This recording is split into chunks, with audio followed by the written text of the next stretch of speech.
Speed without direction is destruction.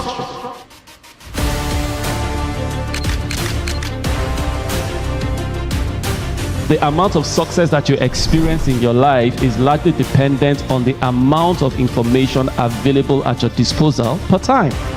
When vision is not aligned, there is chaos. 1,000 times 0 is 0. If you've not got a clear vision, if you've not got a vision, it is 0. You cannot 10x it, you cannot accelerate. And because you want to fit in, you can lose your authenticity. But actually, the best way to shine is with your authenticity. Have a think about your presence, and is your presence making impact? It takes. Okay, good morning, good afternoon, good evening, depends on where it is that you are joining me from. In case you're meeting me for the very first time, my name is Seyi Agbede. I am the Leadership Growth Architect, and today we'll be taking a very interesting and fantastic topic, which we have titled Why Leadership Breaks as Organizations Scale. We're presently streaming on multiple platforms, so wherever it is that you're joining us from, you're welcome. We're presently on Facebook, YouTube, LinkedIn, and Instagram as well, so as many people as possible can join us. Okay, so in case you are a leader or you have your own organization, this is a place for you to be, because we'll be having some very, very interesting conversations in the course of a day. Now, let me start with something that may sound simple, right? Something that sounds simple, but it's one of the most misunderstood realities about leadership. It sounds very simple, right? But it's one of the most misunderstood realities about leadership. And that's the fact that what helped you to grow is oftentimes what begins to break as you scale. I'll say that again. What helped you to grow oftentimes is what begins to break as you scale. That might sound counterproductive. That might sound counterintuitive. This is the thing that actually helped you to grow when you started, right? So how come that is the same thing that is breaking as you scale? That is what it is that we'll be talking about today. Because what helped you in your early stage, or the early stage of your organization when you started, things like the visibility that you had, your involvement, your decision making, the speed and all of that, all of those things oftentimes are the things that begin to slow you down and create confusion as your organization begins to grow. And the truth is, many leaders fail to understand this. Many leaders fail to understand this. Now, let's do a quick reality check, right? If any of these sound familiar to you, right, maybe you have experienced this, or you know someone that is experiencing this right now, probably just drop in the comments. I can actually see the comments for as many of the platforms that we are on. So if you're experiencing this in your organization right now, please drop in the comments. So first of all, if decisions are beginning to slow down, okay, especially if you're in a large organization and you're seeing that decision making is beginning to slow down, let me know in the comments if that's one of the things that you're experiencing. If your teams are busy, however, they are not aligned. So when you have a situation where you have a lot of people that are busy doing so many things online, doing too many things are at the same time, however, those things do not seem aligned. Let me know if you're one of those experiencing that. Let me know if your leaders are involved in too much. A lot of times when we see this, where you see the leaders have too much involvement in the day-to-day activities of the organization. If that's something that you're experiencing as well, let me know. I'll try and take some comments in the course of conversation so that I don't get so distracted. But I can see the comments, just keep them coming. Or growth is creating complexities. right? Yes, you are growing. However, the growth is now beginning to create complexities. The paradox that I talked about earlier, right? Sometimes that is happening. Let me know if you're experiencing that as well. Drop that in the comments. See, the thing is, when growth starts to when this starts to happen, growth begins to feel heavier, not easier. What is expected to be, to feel easier as you grow, it begins to feel heavier, which is what we are hoping to be able to tackle today. So in today's session, what am I hoping to be able to cover in our session today? First of all, we're taking a look at why leadership breaks as organizations scale. Why does that happen? I've done quite a lot of research on several organizations internationally, globally, and I've observed some of the things that makes organizations break as they scale. Another thing we'll be talking about are the 5 structural pressure points, right? These are pressure points that would make or mar the growth or the leadership growth of the organization. We'll be taking a look at those as well. We will look at how to build systems that actually work, not just building systems, but building the systems that actually do work. And then we would also be taking. So those are the things that we will be taking a look at today. Now, once again, if you're meeting me for the very first time, thank you very much. My name is Seyi Agbede. I am the leadership growth architect, and I help build scalable leaders in institutions, right? My work focuses on helping leaders build scalable leadership systems so that growth does not create confusion. Rather, it doesn't create dependency as well. Neither does it create breakdown. So that's what it is that we're looking at: how you can create scalable leadership without that to attract long-term impact and productivity. So that's who I am, and that's the work it is that I do. So let's go into what it is that we are talking about in detail today. So, what is your biggest challenge? Once again, I would like to find out, what is your biggest challenge in your organization, right? Is it about decision bottlenecks? Okay, when decisions are so centralized, or the bureaucracy around decision making process is so cumbersome that it affects the whole process. What is the challenge that you're facing? If you can drop that in the comments, I would like to get your feedback on those. What else could you be facing? Team misalignment, right? When the teams are not aligned, the marketing department is not aligned with what the production department is doing, or HR does not understand what marketing is trying to achieve. There's a misalignment on everything, on all fronts, right? What are the biggest challenges you're facing? Talk to me about yours. Or execution inconsistency, right? The consistency of the execution is not there. These are some of the challenges that people are facing now. I may pause a bit and let me see if I can read some of those comments, because it would help me to tailor my conversation to what it is that you are actually dealing with. And the last one is the culture drift, right? When you have moved away from the culture of the organization that you started with. That's one of the things that people struggle with. So let me just take a quick look if we have any of those any comments there. Okay, so I'm going to go ahead so I don't get distracted. Oh, fantastic. Now, what are those things that you're dealing with, like I talked about? Now, here is a truth. It is not a people problem. It is a system design problem. I'll take that again. It is not a people problem. It is a system design problem.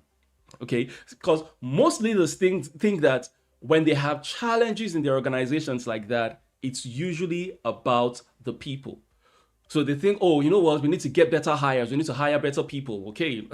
Or they tell you things like, oh, we need more accountability, these people are not accountable, sometimes maybe not. Or they think, oh, you know what, it's a problem with the leadership. We need to train the leaders. I will tell you a quick story. I worked with a founder recently, right? Now, this is someone that has been doing very great in his business, started up his business, and the business actually grew and scaled to, several branches around the globe, around the world. And then he came to me some time back, and he said, things are going down. I mean, the business is not doing well. Things are beginning to crash and all of that. He told me about all the problems, especially how his staff did terrible things, made the business, crumble. And right now they're having a lot debt profile and things like that. So I did an audit, a business audit, an organizational audit. Let's find out exactly what the problem was. And we ran through a few of our processes to ensure we did a proper audit for him. And at the end of the audit, I said something to him when we're having the briefing afterwards. And I said, you know what? The problem with your organization, this problem that your organization is having, is the fact that your organization grew faster than the systems designed to carry it. So the organization, when his business started, now a lot of things were done. It was easier to manage a lot of things at that time. You had just one branch, it was just starting out, you had fewer people to manage, and then all of a sudden things started to grow. He started to scale, he started to expand. Things now became more complex. The system that he had designed to run his business could not scale with the business. So the problem was not the people, because I said to him that, people are the same everywhere. The same people in organization A, probably the same people in maybe in an Accenture or in an Amazon or in Microsoft are the same people that work in every other business, right? The reason why some of those things may not happen in some of the more structured organizations is because they have a system. They have a structure. And I like to describe the word system. A lot of people that know me, I talk about systems a lot. Systems is an acronym where it means saving yourself time, energy, money, and stress. Okay, a lot of organizations, a lot of founders, CEOs, or leaders do not understand how to create systems that would save them time, energy, money, and stress. And that's why they feel it's a matter of the people. It's a problem of the people. So they want to fix the people rather than fixing the problem. That is one major thing that I see organizations do. So many times they want to fix the people, and they come to hire people like us, come and train our staff. Like I said, the CEO that met me the last time, he wanted me to work with the staff, come and train my people. And I sat back and I said to him, your people, that's not the problem. Well, that's not the only problem. Where the problem starts from is the system designed to manage those people. So we started working with the system. So the truth is, most organizations have systems, right? Many organizations have systems, but very few have systems that produce outcome. Most organizations have systems, even if they're bad systems, there's a system there. But the challenge is very few of those systems actually produce outcomes that are relevant. Okay, because they may be highly organized, right, which I have seen. They may be highly organized, however still be underperforming. Okay, productivity does not equal result, or activity rather does not equal productivity, because there's a difference between effectiveness and efficiency. There's a big difference between effectiveness and efficiency. Maybe I will take some time to explain the difference between those two for the benefit of those that may be hearing that for the first time. Because a lot of people feel once you're busy, then you should be achieving results. Not necessarily, because you may be busy, but not productive. Now, efficiency is doing things right. Effectiveness is doing the right things. I'll take that again. Efficiency is doing things right, while effectiveness is doing the right things. So what do we mean by that? Efficiency means whatever it is that you're doing it to the optimum capacity of that thing. So take, for example, let's say the marketing department is doing marketing. If you give them a theme to run with, they know how to maximize the budget and ensure maximum reach on all social media platforms, right? That is efficiency. They are so efficient that on $10, they can get 1,000 clicks for you. That is efficiency. But effectiveness means what campaign should they actually be running in the first place? Because if they are running the wrong campaign, regardless of how efficient they are in managing the money and the click rate is so high, regardless of how high that click rate ratio is, it is only taking them to the wrong destination faster. So the fact that organizations have systems and the systems are running does not necessarily mean that it is effective. And that's a major problem that leaders have. So leadership does not fail at scale. Rather, unstructured leadership is what fails at scale. So not just leadership generally that fails at scale. As you begin to scale, it's not just leadership that fails generally. However, it is unstructured leadership that fails. That is actually what fails. So let's look at why leadership actually breaks as organizations begin to scale. And there are 5 consistent pressure points that I see across organizations as they grow.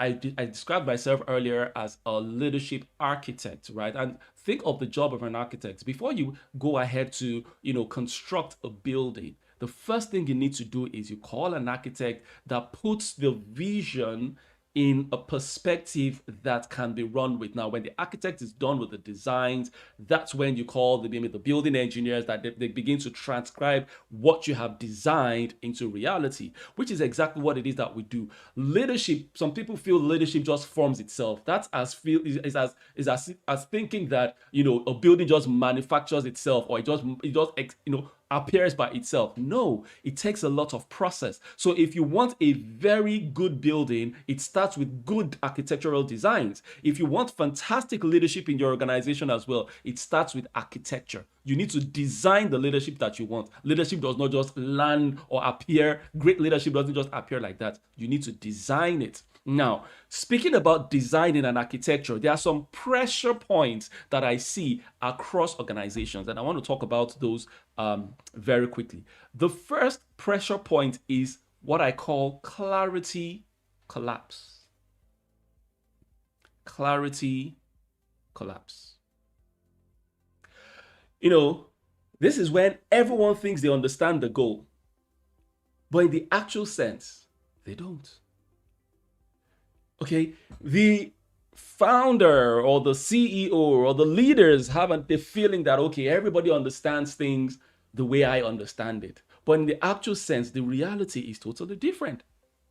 So teams are working, but in different directions, right? So you keep repeating the same instructions over and over and over again. And people say things like, I thought this was what you meant. Because in the actual sense, there's something called perspective, right? We may all be looking at the same thing and seeing totally different things, okay? So sometimes leaders feel they have communicated something to people, but in the actual sense, what has been received is totally different. And we do run sessions on effective communication. Communication is a two-way thing. Communication is only effective when what you intended to communicate is exactly what was received. Many times, a lot of people communicate what they intend, but what was received is totally different. And that's what causes collapse in clarity. Okay, so when an organization or leader comes and says, let's focus on growth this quarter. In my opinion, that's vague. What does growth look like? Is it growth in market share? Is it growth in customers? Is it growth in profit margin? Is it growth in the team size? What does growth look like? Because when you just talk about, let's look at growth this year, that's quite vague. There's no clarity there. Okay? So when we're talking about just let's have growth, the marketing team could think, that's more deals. Let's get more deals. Let's get more deals, right? Sorry, the sales team could push for more deals, right? The marketing team will push for more leads. Operations tries to cut costs. So you see, that's where lack of clarity comes in. So operation is looking at growth in the sense of, oh, we need to increase our profit share. So what operations begins to do is, you know what, let's cut costs. Meanwhile, marketing on the other end is thinking of, oh, growth is we need to get more. We need to get more leads. So we need to spend more, pump more money. So you can see the clarity misalignment there. You have talked about growth, but teams are working in different directions. So what happens in such a situation? You begin to have several meetings, irrelevant meetings, as a result of lack of clarity in the first place. Confusion increases, right? The progress is slow because nobody's really sure of there's now a conflict. Like I said, productions and marketing are at loggerheads. Account is trying to cut cost, and marketing is trying to increase cost. So those are challenges that you have. So if people need constant clarification, you don't have clarity, you have assumptions. So a lot of times when you communicate things to people, what you have communicated are simply assumptions. You leave people to assume things for themselves, which is dangerous, which is one of the pressure points that organizations do face. Okay, now let's go on. The second pressure point that organizations have is what I call decision bottleneck. And this happens a lot when too many decisions are dependent on one person. Okay, like I said, when the organization begins to scale and all the decisions still come from a particular person, from the top, all decisions have to go there, it begins to weaken productivity and growth. So people have to wait for approvals for certain things, which slows down a lot of processes. Leaders are constantly interrupted while the leaders are busy doing something probably much more productive because they have to come to get permission or get conclusion on certain things. The leaders are constantly being interrupted. What that means is loss of productivity as well. Productive time is interrupted because of decision-making processes that are, confusing. Small decisions take too long to achieve. So a practical example, when, for example, a team member wants to offer, a customer a discount to close a deal. So maybe the sales team, they are negotiating a contract with someone and the customer has asked for a discount. But they have to wait for approval from XYZ to ensure that discount pulls through, right? And then the leader is in a meeting with top organizations for several things, and then everything stalls. That is a bottleneck. That is a bottleneck that I see many organizations, feel. So in such a situation, what does the person do? They message their manager, excuse me, sir, I have a customer here. He's asking for XYZ percentage discount, right?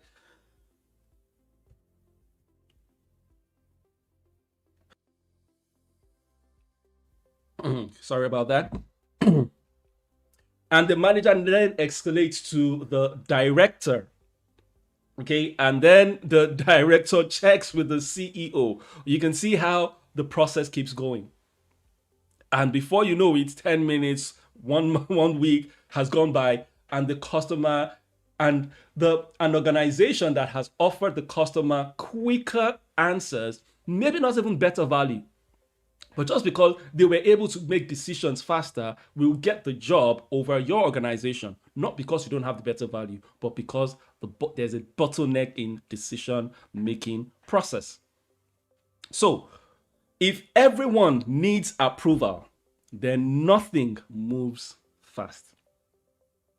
That's another bottleneck. All right, let's run with this. The next bottleneck is what I call execution drift. Execution drift. Sorry, I've been nursing a cough all week, so sometimes you might hear me try to clear my throat and stuff like that. Okay, now, what does the execution drift mean? When people are working hard, but not on what actually matters. Remember I talked about earlier, there's a difference between efficiency and effectiveness. So a lot of people are efficient, they are busy. But imagine, remember the lab videos or lab things we just watching those days where you could see a mouse on this wheel and the mouse is running, but it's actually in one position. It's not moving anywhere. There's a lot of activity, yes. Just imagine yourself on the treadmill, right? There's a lot of movement. There's a lot of activity. You're probably sweating, but you're not moving, right? So that's what happens when you have execution drift. So you have busy calendars. You look at the calendar and everybody's calendar is busy. Yes, everybody is busy. You have endless meetings, in many cases, irrelevant meetings. You have lots of activity, but very little progress, right? So, for example, a team has a full week of meetings and tasks. However, at the end of the week, very little gets done. No key goal has moved, no major outcomes achieved. That's what happens in most cases. So, what's really happening, right, is work is not tied to results. So, everybody is working, but the results are not clearly defined. People are reacting, they are not executing. So you have built a reactive system, not an executionary one. So people are not executing, they are just reacting. So what happens? You can react or create the outcomes that you want. So being busy is not the same as being effective. So that's pressure point number 3 that we've looked at. Let's go to the pressure point number 4, which is cultural dilution. Cultural dilution. See, as the organization grows, behavior becomes inconsistent.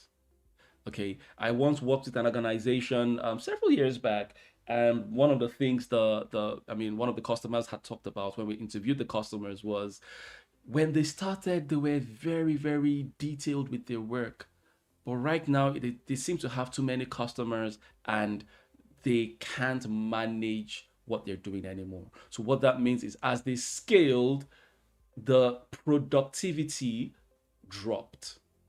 The quality of their services, because they were a service-based business, the quality of their services dropped, which is what organizations should not be doing. Your scaling should be more productive, right? That's another bottleneck. So you have new hires, but they don't understand the culture of the organization. Standard starts to drop, like the company I talked about. Different teams behave differently, okay? And the thing is, just like regular culture that we know in the world, culture takes time to form. Actually takes close to 30 years. It takes between 25 to 30 years to form culture.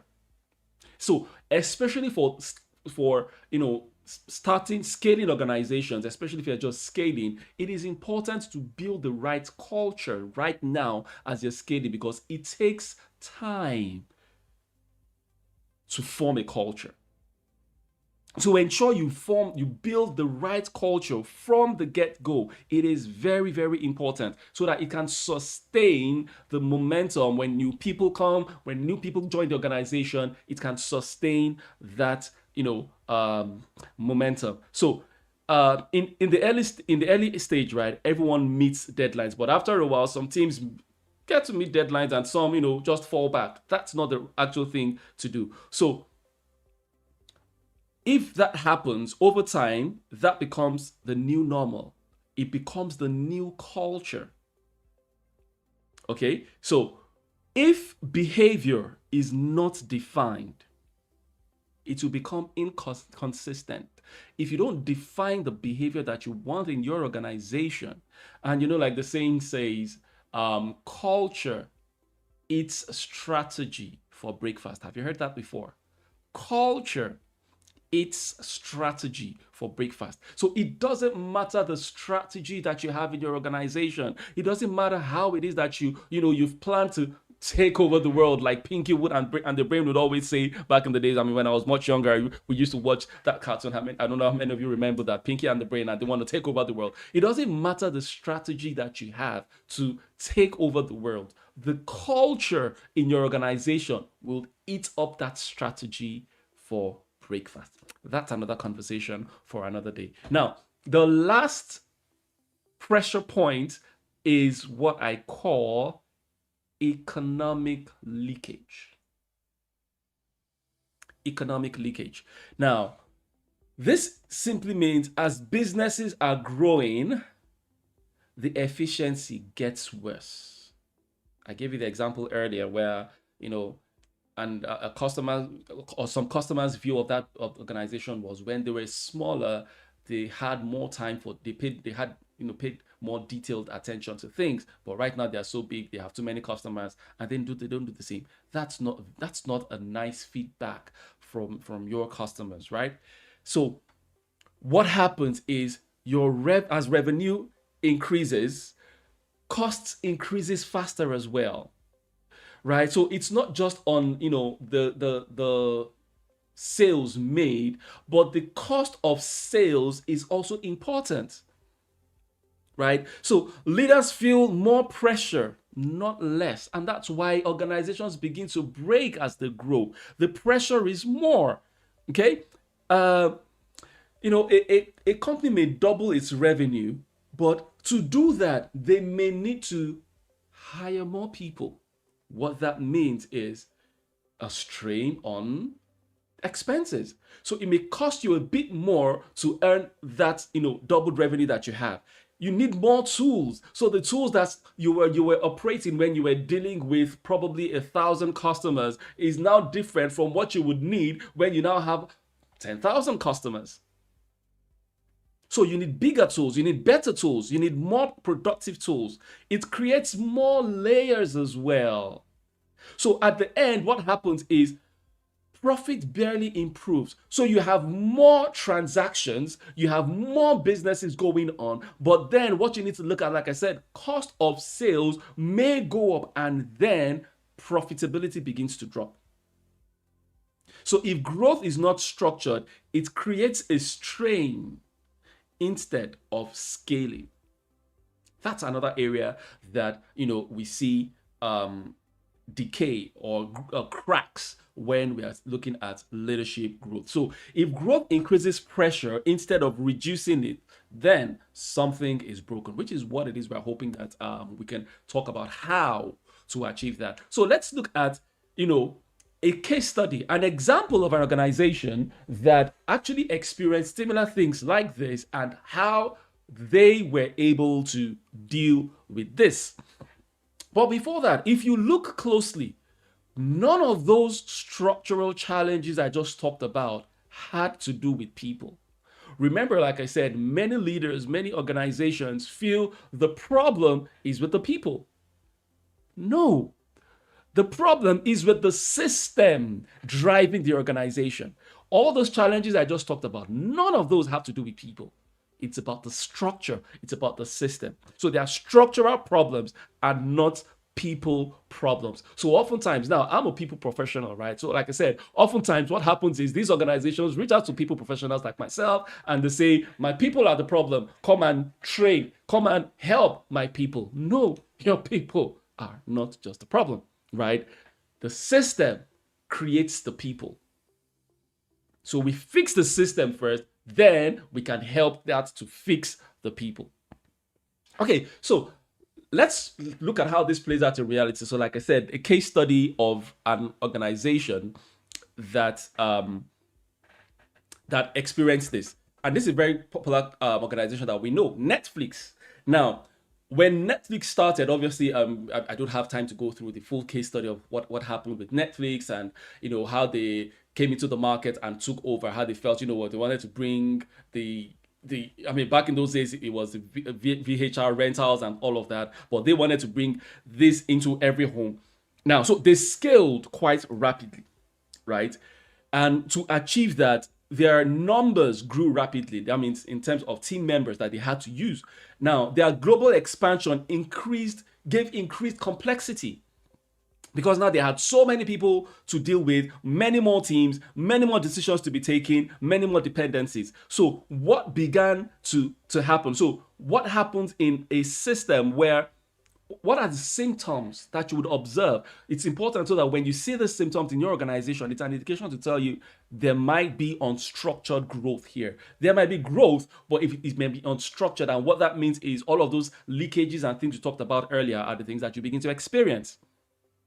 Right? So what are the things that they experienced? Right? Yes, they were seeing growing revenue, right? They were seeing increased team size. They were seeing a lot more activity. But then they saw a lot more confusion as well. So when they started, it was, just in a part in the US and all of that. And then all of a sudden, they started having exposure in all parts of the world. So they needed, the laws and things governing Europe was different from that of the US. The laws governing Africa was different from. So there was a lot of confusion going on. The decision-making process slowed down. The leaders were becoming bottlenecks, right? Traditional approval systems were no longer functioning properly. And what happened was they began to have misalignment. Now, what did they do? How did they, so what people would think is, oh, now that you're having larger teams, what you need are more controls rather, right? But what did they do? The first thing they did was they looked at context replacing control. So what they did was leaders began to provide clear strategic context teams to make decisions without constant approvals. So the HQ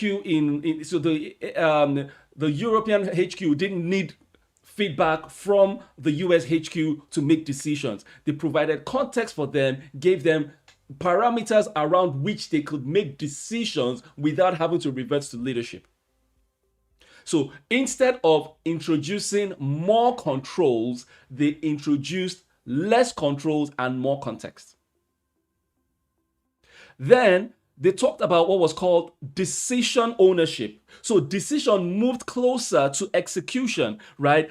Execution is at the level of the customers. As much as possible, let the decision also be as close as possible to the customers. If the decision is in your HQ, probably in Germany, and there's a customer in Dubai, in the UAE, that needs an urgent answer, if the decision is not being made in Dubai, then that's a very long process. So they brought the decisions closer. So they gave clear ownership for decisions. What that did was it reduced escalation to senior leadership. So they gave them parameters for this and this and this. This is the decision you take. Take the decision and start. And the thing is this: leaders here, if you're doing that, you need to be able to give your team members the liberty to take those decisions themselves, even if they are wrong. They would learn from it. Because if they don't have, oftentimes the society it is that we live in makes us believe that failure is error, right? When you try and fail, so when you were back in school, you failed the test and they put a red mark there. That's, you failed, you tried and failed. And we grow up with that mind of not even wanting to try because you don't want to fail. But if you do that and you are trying to create, this system there, if you don't give the people the opportunity to try and fail, they would never try and get it right. So ensure that you give enough time, enough room, guide them to make proper decisions so that they don't fail. Now, ownership became very, very clear. So what they did was fewer people and stronger people. So they didn't just get more people, they ensured that the people that they got were people that could actually make those decisions on their own. And then they ensured that their matrices were aligned, right? So clear performance outcomes, what was really clear. That was what, Netflix introduced. So ask yourself, this question: is your organization scaling or becoming more complex? Is your organization scaling, or is it becoming more complex? Now, I'm looking at my time here. Okay, you know what? So let's just quickly talk about, we've identified what the challenges are.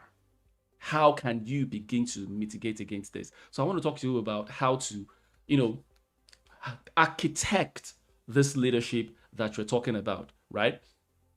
How do we get to create the type of leadership that we're talking about? So we're looking at the scalable leadership architecture. This is a framework that I created myself to help organizations develop sustainable scalable leadership, right? That's what it is that we want to talk about. So what is the first step in this framework? The first thing is clarity architecture. Remember, that was one of the bottlenecks it is that we identified earlier. So we've identified the bottlenecks. Now let's talk about how to, deal with this. Clarity architecture. The first thing is you need to be able to turn your visions into clear, measurable direction that people can act on, right? Vision, the leader may have a fantastic vision, but if you cannot communicate that effectively, so like I said, effective communication is when what is said or what is heard is exactly what was said. It's a two-way thing. Okay? When this system is broken, when the clarity architecture is broken, people interpret goals differently. Right? Teams work hard, but in different directions. I talked about all of this already. So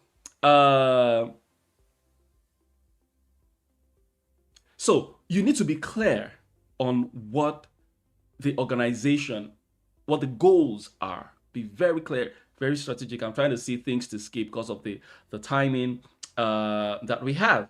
So instead of so what you need to do is, instead of talking about, like I said, the example I gave earlier, this year our organization needs to grow. You need to be very specific.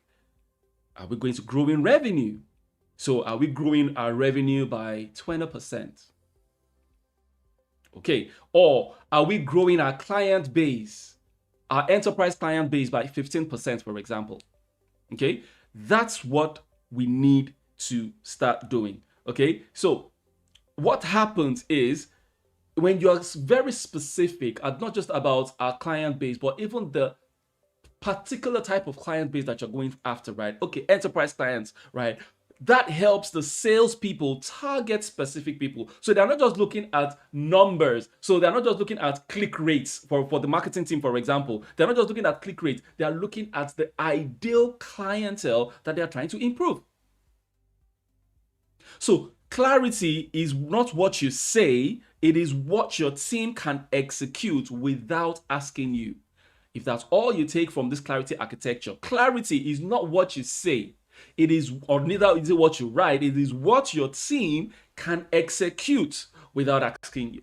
So if your team has to always come back to ask you for clarity on XYZ, then there's something wrong with that clarity architecture. There's something wrong with that architecture. We need to rebuild it.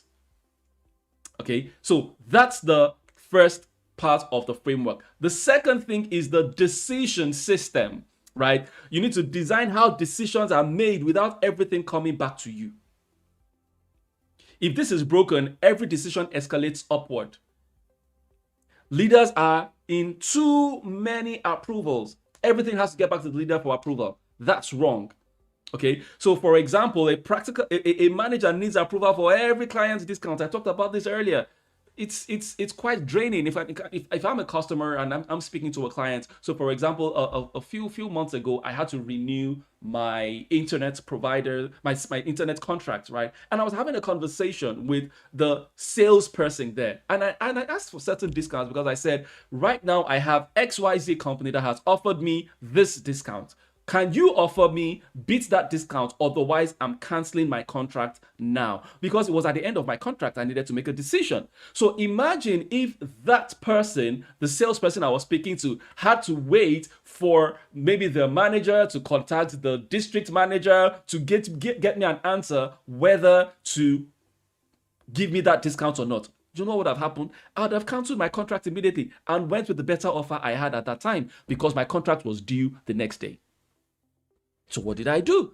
5.10. But good thing was that organization had a system where the salesperson, which I understand how they operate. I know the margin they were given. So they were given the opportunity to negotiate between, I think, 3% and 5% or whatever, which was what the salesperson did. Now, that is a decision system.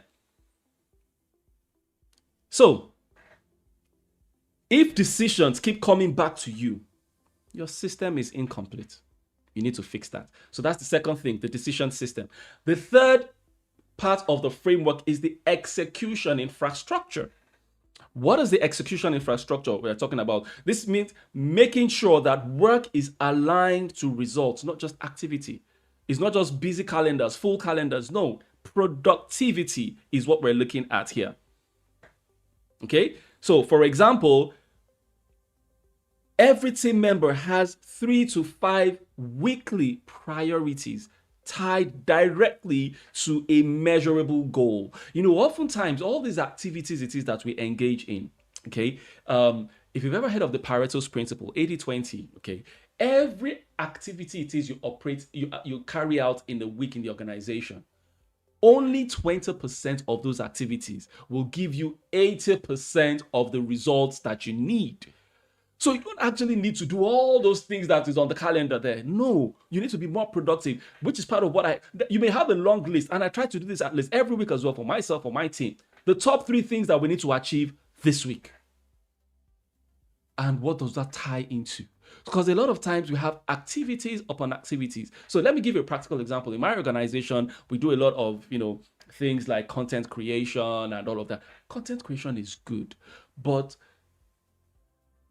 there are other activities like reaching out to customers, our clients, or ensuring that we deliver on a job it is that we had collected already, right? Those come above content creation. So if I was going to choose what it is I have to do per week, content creation is not going to come top of my list. My customers come first. So you need to understand what is paramount per week for your organization, for the teams, and then have measurable goals for those, right? So instead of saying things like prepare reports this for me, right? Have clear understanding. Close 3 enterprise deals for me this week. That's better clarity. That is measurable. Okay? Or another example, instead of you saying to the marketing team, improve marketing this week or improve marketing this month, give something clearer. Generate 50 qualified leads for me. That's fantastic. You can measure that, 50 leads. Not just increase marketing or improve your marketing, right? Execution needs to be, detailed. So if execution is not what people do, it is what the system measures. Execution is not what people do, it is what the system measures. Okay, let's tie this up.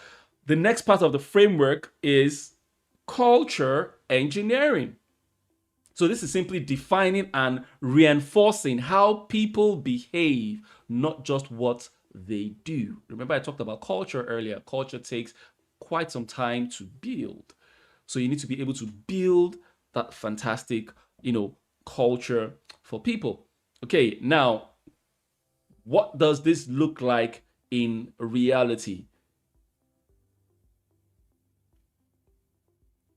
So, for example, when deadlines are not met, they should be communicated early. That's one of the things that, in fact, I had this conversation with one of my team members this week, right? Because he's new to the team, still trying to understand the culture of the organization. And one thing I was saying to the person was, part of our core values in my organization, we have 4 core values. We have leadership, we have excellence, we have accountability, and then we have purposefulness. The A, accountability, and I was talking to him, which are the things that, all our operations are fashioned around our core values. Now, accountability, and I was saying to the person that accountability doesn't mean that you must get everything done. So you've been given a task, right? Doesn't mean that you have to complete all the tasks as at when due. Yeah, it would be nice if we do that, but that means life happens. But what you need to do is, if for any reason you can't complete the task as at when due, accountability requires that you communicate that ahead of time. Because if you do not communicate the inability to complete the results at the right time, it may affect several other things. So if you have a leader, the leader may need to take a decision that, okay, because we can't get this ready for the client, maybe I need to reach out to someone else to do it for me. Or maybe I need to reach out to the client to ask for more time. Or maybe I need to do something. But if you do not communicate that and you don't meet the deadline, then there's a problem. So one of the culture of the organization should be, if deadlines are not met, they must be communicated early. Like I said, it's one of the cultures of my organization. Accountability is key. We are accountable to ourselves, the internal team members, and then we're accountable to our clients and the customers out there as well. So culture becomes visible and measurable when you do this. So culture is not what you say, it is what you constantly enforce. And then the last part of the framework is economic sustainability. Apologies for that stuff. Some letters are dancing on the stage. Economic sustainability, okay? Ensuring that growth actually produces profit, efficiency, and long-term stability. That's what we're talking about when we're looking at economic stability. Because remember, I talked about earlier, it's not just about more sales, but you also need to look at the cost of sales. Customer acquisition cost. What did it cost you to acquire the extra customers that you got, right? Those things are very key. So it's not just about getting more customers. If you're spending more, if your customer acquisition cost goes up because you're getting more customers, then you need to have an inflection point where up to this point, it is productive, it is effective to spend more. But after this point, you don't spend more. These are the things that you need to know. So, for example, a business grows from 1 million to 3 million in revenue. That sounds great, but what you need to think is, okay, for them to achieve that, they needed more staff, it had more complexity, right? You need to think about all of those things.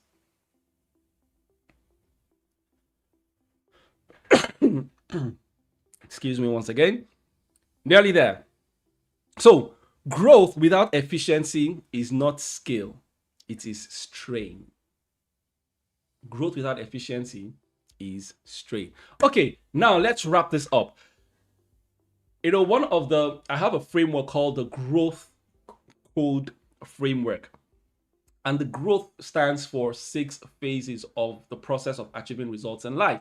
The G stands for goal clarity. The R stands for refined strategy. The O stands for optimized performance. So let me run you through the framework very quickly in case you're hearing about it for the first time. So like I said, the G stands for goal clarity. What exactly do you want to achieve? You need to be clear about that goal clarity. Then the R stands for refined strategy. Now that you know what it is you want to achieve, you know where it is that you want to go. How do you want to get there? What's the strategy that you're going to apply, right? A lot of things are going on within the Middle East right now. Before anything is executed on the ground in the Middle East, the strategy has been decided back in the Pentagon. Right? So what is the strategy? So that's our refined strategy. The O is optimized performance. That's when we're talking about systems. How do you get to optimize? It's not just about working and working more. You now get to optimize your system here to ensure that you are more productive. Okay. Now the W stands for wealth creation, profitability. Right? How do you ensure that the actions and the activities that you're taking are actually profitable to the organization? The T is transformative action, which is what I wanted to talk about now. Because if you have all of those things, you have the fantastic goals, you have the strategy, you have all of those things, and you don't take actions, it's a waste of your time and maybe mine for talking to you. Okay, so I've said all of that to say to you. Now we need to talk about actions. I've spoken to you about many things. Maybe your organization is experiencing this as well. Now, what do you do? Now, I'm going to give you 3 actions that you're going to take, and I usually recommend the 3-3-3 model. What do I mean by that? 3 things that you're going to do in the next 3 days. So if I've identified any of these bottlenecks we've talked about, 3 things you're going to do in the next 3 days, 3 things you're going to do in the next 3 weeks, 3 things you're going to do in the next 3 months. And then you can go on and on in the next 3 years, maybe in the next 3 decades, right? or in the next 3 centuries, if you can plan that far. Good. So what are the things that you need to do out of this? First action, replace repeated decisions with decision rules. If there's any decision that has to come back to the leadership every time, then what you need to do is create rules around it. I say that if a problem exists, if a problem occurs in your organization more than once, then you are the problem. If a problem exists, if a problem occurs, the same problem occurs more than once, then you are the problem. Because if the problem has occurred once, it has occurred the second time, what you need to do is create a system to ensure that if that problem occurs again, it is dealt with, especially without the leadership getting involved. So if your team always has to come and ask you, can I approve this discount? Can I take this decision? Then there's a problem with you, not the people. There's a problem with the leadership, not the people. Okay, so you need to make a decision, have a decision process. If this and this happens, take this decision. You don't need to come ask the leadership. If this and this happens, take that decision. That's one thing that you need to do as a matter of urgency, right? So if a decision is if a decision repeats, it should become a rule. So that's the first action I'm going to challenge you to tonight. The second action is define your true north matrix. What exactly does success look like? Don't be vague about it. And you can't track too many things at the same time. Pick the major things you want to track and define that. What exactly? Decide what actually matters and ignore the noise. Define what matters. So if it is customer acquisition that is important to you right now, if it is expanding your market share that is important right now, if whatever it is, define what that is. And then focus on it. If everything is important, then nothing is important. Did you hear that? If everything is important, then nothing is important. Earlier, I talked to you about the Pareto's principle. Only 20% of everything you have on that list is important. The rest, strike them out. So that's action number 2. And then the third action I want from you today is translate your vision into weekly execution. The great vision it is that you have for your organization, for your team members, for the people in your team. Translate that into weekly execution. Okay? If it cannot be translated into weekly execution, it will not happen. So, if you only have to implement one of this, right? Start with the first one. Because that removes a lot of bottlenecks and helps, things to move better. Okay, so I'm wrapping this up now. Awareness does not fix problems. Awareness alone doesn't fix systems. I say to people, awareness is not the problem. I work with people every day. And, when maybe a founder or a manager comes and says, come fix my organization, tell me what is wrong with my team or whatever. Knowing what is wrong with your team isn't the problem. I can guarantee you, if you asked even ChatGPT or any of those chat tools, what is wrong with my team, it will tell you what is wrong with your team, right? That is awareness. That doesn't fix your problem. Implementation does. So knowing and implementing are two different things. So what is the next step? If you want to fix this, so what we have done now is awareness. But if you want to fix this, you can scan that QR there, book a complimentary strategy session. Let us do a diagnostic test on your team, on your organization. Let's figure out where the challenges are, where the bottlenecks are, and then let's see how we can help you fix it. Because what we have covered today is merely just awareness. But, most organizations, they don't struggle with awareness. They struggle with implementation. And they're two different things. So if you're ready to scale, just book that, and I'll be happy to have a conversation with you. If any of my team members is still there, could you please just drop the link in the comments across all our platforms? Or I mean, you can actually just go to, and I mean, wherever it is you're joining this from, you should be able to get the link there. Book a complimentary strategy session, and we'll have a chat and do an audit for your team, for your organization, and see how that helps you. All right, so ladies and gentlemen, this is what it is that I wanted to have a chat to you about today. I've spent the past about 60 minutes thereabout chatting to you about why organizations fail. This has been my experience with the organizations that I have studied over the years, and how to actually build systems that are productive, systems that actually work. It's been nice spending this time with you. And people have requested for me to do a lot more. I just felt, I need to help as many people as possible. So I will be doing more of this, maybe monthly webinars like this, just to help as many leaders, as many founders, CEOs out there that might be struggling with this, to help them to be able to achieve as much results as possible. So until I come your way the next time, remember, there's greatness on your inside, and the world is waiting for you to birth and manifest your greatness. Go out there and be profitable, and I will see you next time on the Leadership Live series. Bye-bye for now.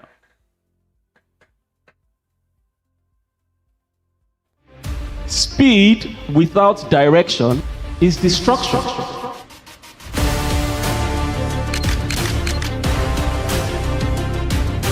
The amount of success that you experience in your life is largely dependent on the amount of information available at your disposal per time. When vision is not aligned, there is chaos. 1,000 times 0 is 0. If you've not got a clear vision, if you've not got a vision, it is 0. You cannot 10x it. You cannot accelerate. And because you want to fit in, you can lose your authenticity. But actually, the best way to shine is with your authenticity. Have a think about your presence, and is your presence making impact? It takes one bad experience, just one, for a third of your customers to leave your brand, even if they love you. Deep innovation comes not from being smart or being clever, but from talking to the customers. Hang on a minute. Tell me, how sharp is your mental clarity?